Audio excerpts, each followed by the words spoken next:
We're coming to our final lecture focused on organizational culture and identity. And in this final part, I'd like to focus on the dimension of organizational culture and identity called vision. As we've been walking through each of these areas, we've emphasized that organizational leaders need to provide for their communities an understanding of core answers to core questions that people are engaging. Why does this organization exist? What is the core mission of this organization? How are they going about implementing this mission in terms of the strategic areas that they focus on as a community?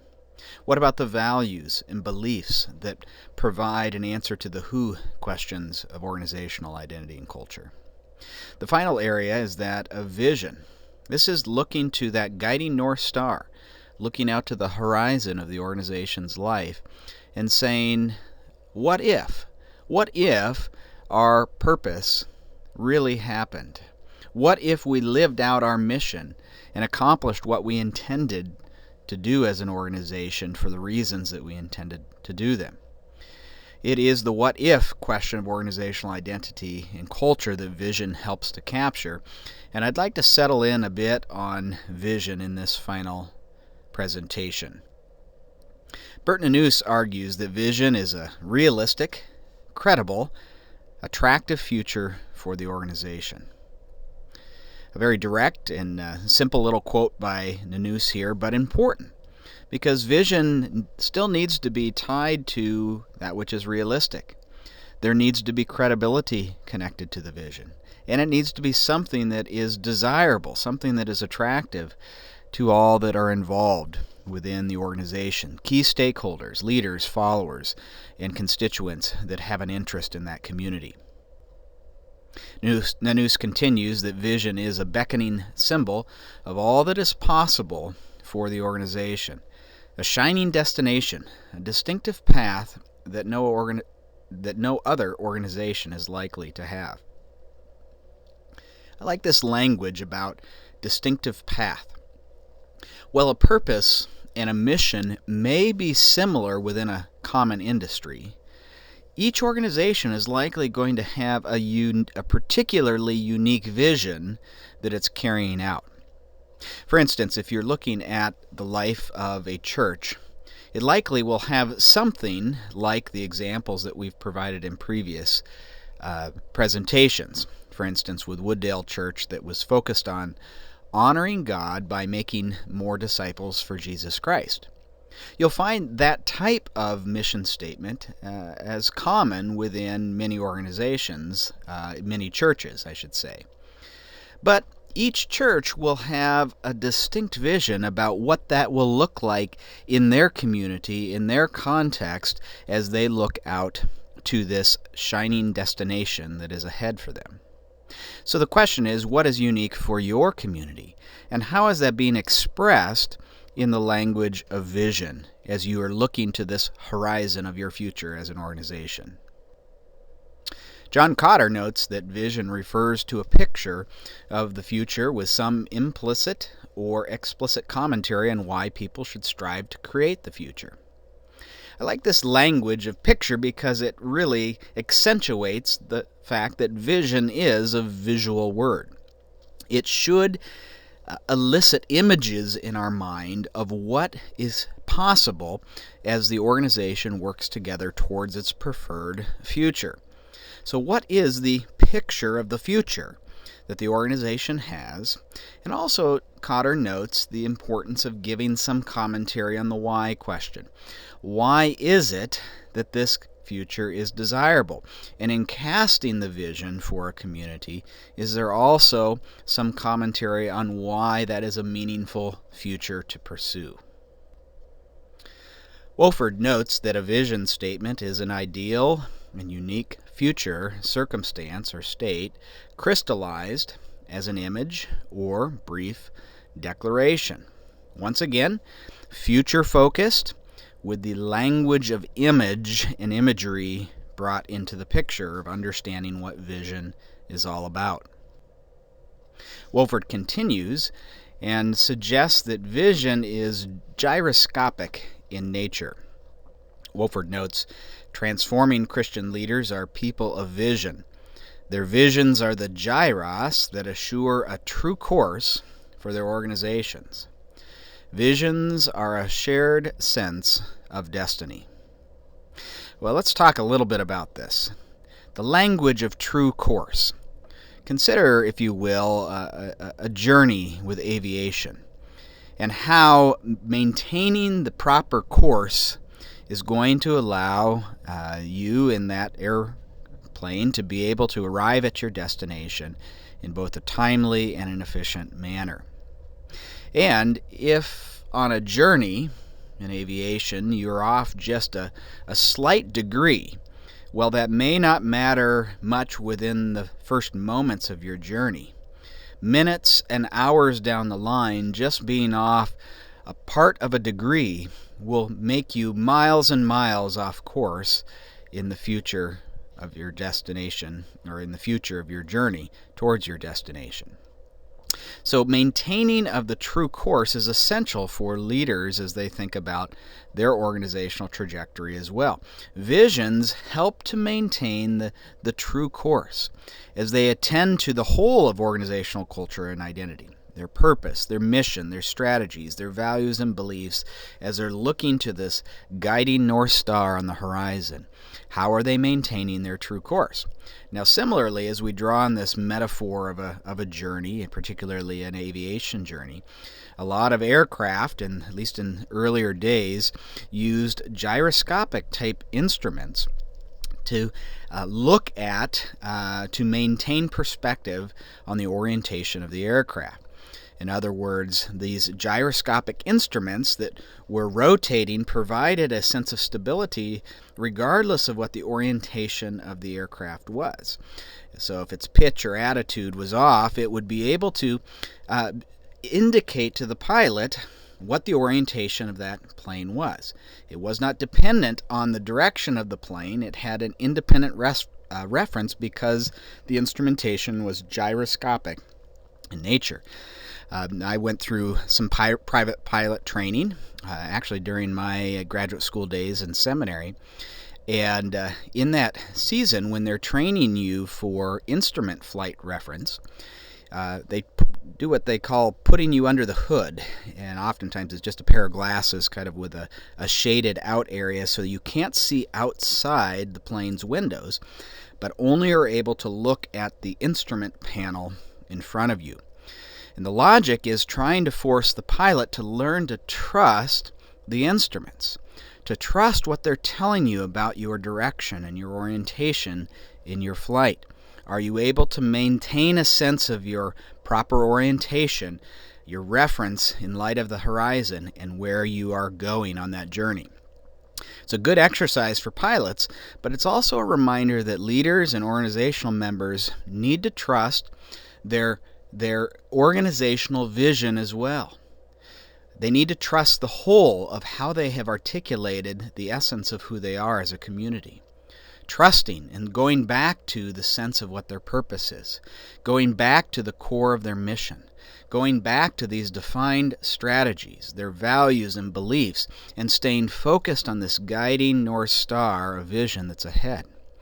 As the environment around an organization or the organization itself goes through tumultuous times, it is learning to come back to these core directional indicators that a community has in its organizational culture and trusting those to guide them on a true course in their organizational journey. So I appreciate Wofford's adding this type of language of vision being gyroscopic in nature.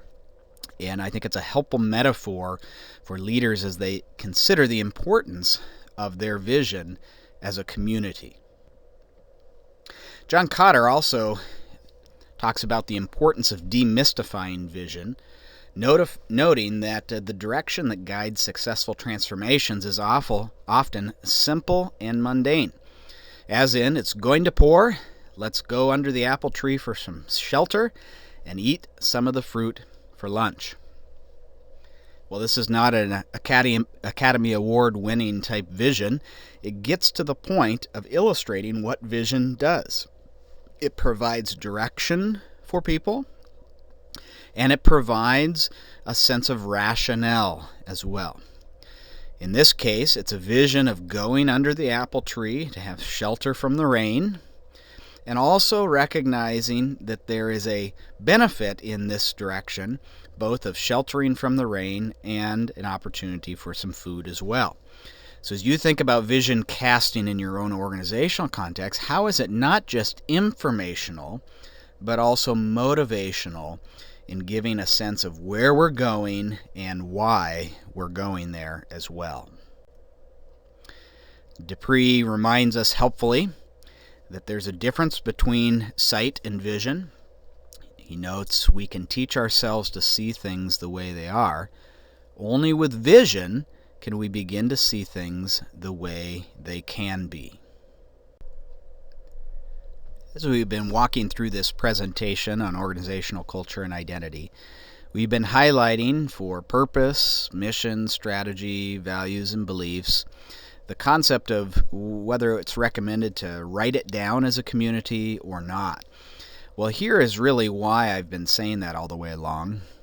And that's, it's recommended that vision is one of these areas that is best left to the verbal side of the equation. It's best left to the spoken dimensions. Now, as a community, you may write down your vision, and it may be helpful for your community for a particular reason.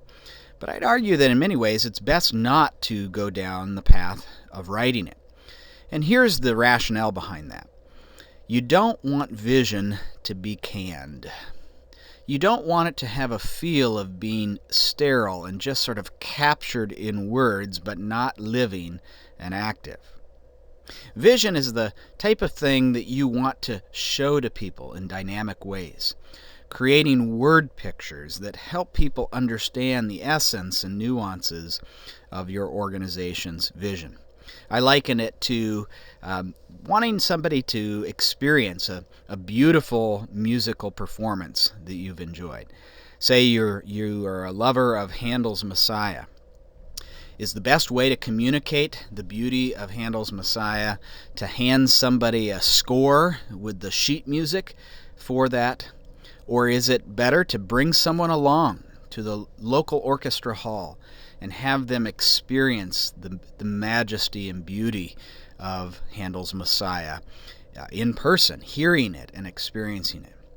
In a similar way, as you think about vision, you want to capture the whole person as you're communicating vision.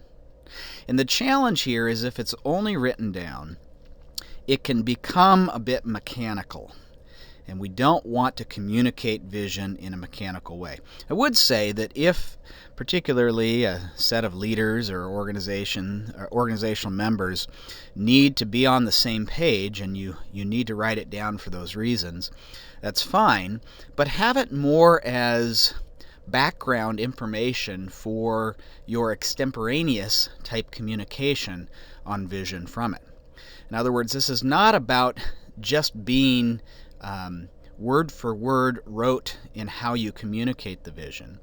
It's about capturing the essence of it and then speaking extemporaneously about the beauty of the vision that you have to communicate as an organization.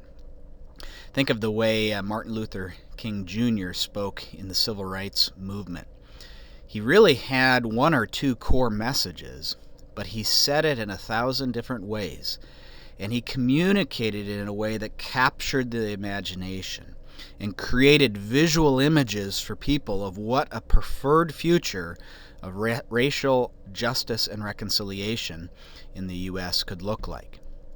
Well, that's an example of using vision in a way that is not rote and mechanical, but is a driving passion that captures the whole of people who are engaging it. And out of that, then, vision should be ethos shaping. It should shape the essence of a community and help to define the essence of the community. It should be a guiding and descriptive picture of a desirable organizational future. And when we come to our question, it should help to answer the what if question of organizational identity, and culture. Here, adapting this thought of the what-if question from Leith Anderson, what if the purpose of the organization were fulfilled? What would the future look like if our purpose really happened? What if it really worked? What would it look like tomorrow, next year, a decade from now? We want to help capture the imagination of our community by looking to the future and saying, what if our purpose and mission and our driving passion actually came about? What would it look like 5 years from now, 10 years from now? How is it going to shape who we are in our present day as we look to the future, asking the what-if questions of organizational identity and culture? Rather than the Martin Luther King, I have a dream type language, we could speak similarly of, I see a day when. What does that envisioned future look like? What is that future day look like for your community and your organization? And how do you speak the passion and importance of that vision based upon those images that come to mind of the preferred future? Collins and Porras note the summative nature of vision as tapping into two primary components that they identify as core ideology and envisioned future.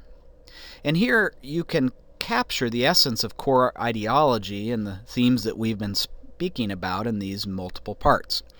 What's your purpose? What's your mission? What are your core strategies? What are your values and beliefs? And what is this preferred future or vision? All of that really captures the essence of a core ideology that goes along with this envisioned future. Moan helpfully notes two major dimensions of organizational vision. And in some ways, this is a capturing extension of what John Kotter talked about. But it's how are we painting a picture both of the destination and the path. Now, John Kotter added to that the importance of having some implicit or explicit commentary on why. In other words, providing a rationale. But alongside having a rationale, do people understand where you're going and how you can get there as a community? Destination is about providing a vivid description of where the organization is going. Path is about providing a vivid description of the route the organization will take to get there. And if we blend in the earlier comments from John Kotter, we would say the rationale is about providing a vivid description of the reasons or the rationale for why the organization is taking its journey. Well, vision is powerful, and we could articulate many reasons why vision is powerful for communities. Bert Nanus highlights the following, noting that vision creates meaning for everyone in the organization. Vision provides a worthwhile challenge. Vision is energizing. Vision brings the future into the present. And vision creates a common identity.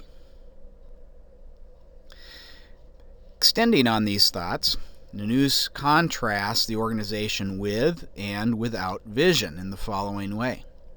Organizations without vision tend to be problem-driven rather than opportunity-driven. Without vision tends to be focused on stability rather than change. A focus on past performance over progress towards goals. A focus on the tactical rather than the strategic. A focus on short-term results rather than long-term results. A focus on being driven by habit and fear rather than having a positive sense of peer group pressure. And organizations without vision tend to be more reactive in nature rather than proactive, looking to the opportunities that lie in their future. Kotter highlights a number of characteristics of vision. The visions need to be imaginable, desirable, feasible, focused, flexible, and communicable. Just briefly walking through some of these, the very word itself, as we've noted, vision is a visual word. And so, how do we use vision and the language of vision to capture the imagination? Vision needs to be imaginable. Of course, it needs to be desirable, something that individuals within the community want. As we articulate the vision, that it's not just the vision of an individual or a leader, but rather something that captures the hearts of the people of that community, that they desire it as a collective whole. It also needs to be feasible. Vision is not about pipe dreams, it is about reality, stretching people to the edge of reality, as we talked about with the BHAG dimension of mission, stretching people to the edge of reality without breaking from reality. But to do that, it still needs to be focused and flexible. Vision does need to change at times, adapting to your environment, and it needs to be communicable. So here it can be passed along. It is able to be communicated because people understand it and are able to pass it along in light of that. Now, in Proverbs 29:18, we sometimes hear the King James Version cited in conversations about vision. In this verse it says, "Where there is no vision, the people perish, but he that keepeth the law, happy is he." Now, my goal is not to sort of push this completely aside. I do think there is an importance to vision, and that it does provide a vitality. There's an energy that keeps people sort of metaphorically alive in this context. But in the context of this verse, contemporary translations, or at least one version that we're looking at here, and most of the modern-day translations have a similar rendering, note that the verse can be translated, "Where there is no vision, the people are unrestrained, but happy is he who keeps the law." In other words, there is a restraining dimension to vision as well. And this is the reference in this verse is the law of God. The law of God is the vision of the people, and the law has a restraining power to it as well, telling the people not only where they are to go, but where are some of the boundaries that they are not to go in their lives as a community. And vision rightly does that for an organization as well. It provides a path, a focus to where we're going, with some implied sense of where we're not going in our journey together as well. And so, while this verse is really not intended primarily to understand organizational vision, I felt the need to mention it because it is so often quoted in the context of conversations around vision. Well, Mohan also talks about the nature of leaders in light of vision and the importance of transformational leaders and their approach. Mohan notes transformational leaders strive to articulate shared visions that carve out an organization's direction in a changing environment. And that's the heartbeat of transformational leadership over things like transactional leadership. There is a shared vision dimension. It's not just the leader's vision, but leaders and followers alike, working towards a preferred future in a changing environment. Well, Burton Anus provides this helpful affirmation as well, again talking about leadership from a transformational perspective. Vision is the main tool of leaders, I should say that leaders use to lead from the front. Effective leaders don't push or production their followers. They don't boss them around or manipulate them. They're out front showing the way. The vision allows leaders to inspire, attract, align, and energize their followers, to empower them by encouraging them to become part of a common enterprise dedicated to achieving the vision. Without vision, leaders are often forced into a situation of having to motivate people in extrinsic ways, pushing or productioning their followers towards goals that followers aren't interested in. But the heartbeat of vision, the reason why vision is so powerful, is it provides a way for leaders to be out front, showing a picture of that preferred future and helping to motivate people intrinsically, not just extrinsically.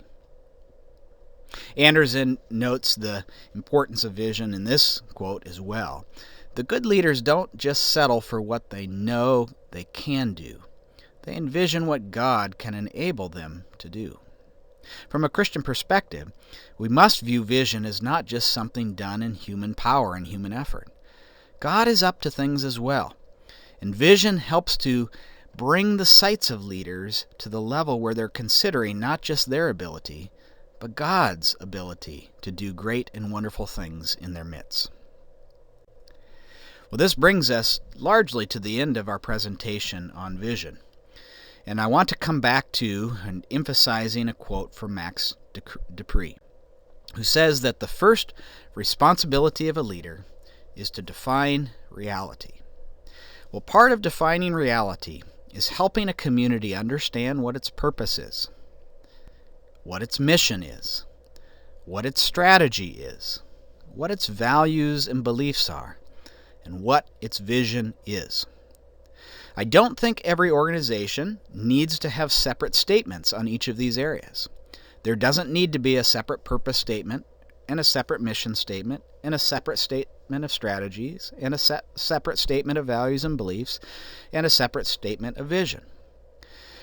There needs to be enough documentation, enough of a core identity that a community has sufficient answers to each of the questions behind these elements. The organization and community needs to know why it exists, considering both the ultimate and subordinate dimensions of purpose. It needs to understand what its core focus is to help unify the diverse efforts of a community around a common mission. It needs to know what its core strategies are. What are not the 20 things it's doing, but what is the core 2, 3, 4, 5 things that are their macro strategies as a community to live out the mission that they've been given for the reasons that they've been given in their purpose? And is this being done consistently and flowing out of their core values and beliefs? That is, they understand who they are as a community. They have a sense of their organizational identity. And doing these things will allow the community and provide a platform for the community to raise their sights to the horizon to help answer the what-if question of organizational vision. So are you as a community answering these core questions? This is the driving point behind this extended engagement and conversation of organizational culture and identity. God's best to you and your community as you seek to have clarity and convictions around these questions and the answers that you land on.